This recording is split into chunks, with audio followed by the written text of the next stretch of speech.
20,000ची लाच घेताना तालुका वैद्यकीय अधिकारी सुभाष मांडगे जाड्यात. नाशिक जिल्ह्यातील घटना. 20,000ची लाच घेताना दिंडोरीच्या तालुका वैद्यकीय अधिकाऱ्यास लाचलुचपत प्रतिबंधक विभागाने रंगेहात पकडले.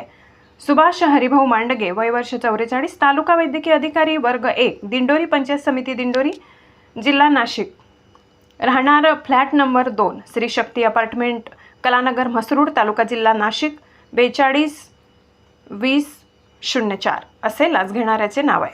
याबाबत अधिक माहिती अशी की यातील तक्रारदार हे सरकारी आयुर्वेदिक दवाखाना कोशिंबे, तालुका दिंडोरी येथे वैद्यकीय अधिकारी या पदावर कार्यरत आहेत.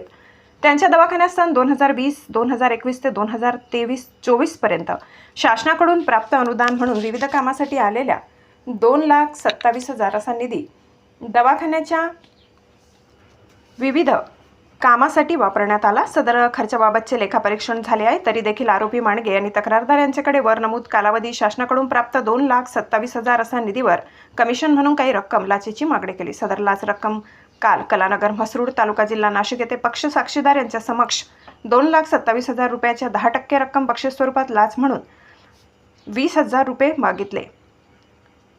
ते स्वीकारले असता रंगेहात पकडण्यात आले. मांडगे यांच्या विरुद्ध म्हसरूड पोलीस स्टेशन, नाशिक शहर येथे भ्रष्टाचार प्रतिबंध अधिनियम 1988 चे कलम 7 आणि गुन्हा दाखल करण्यात आलाय.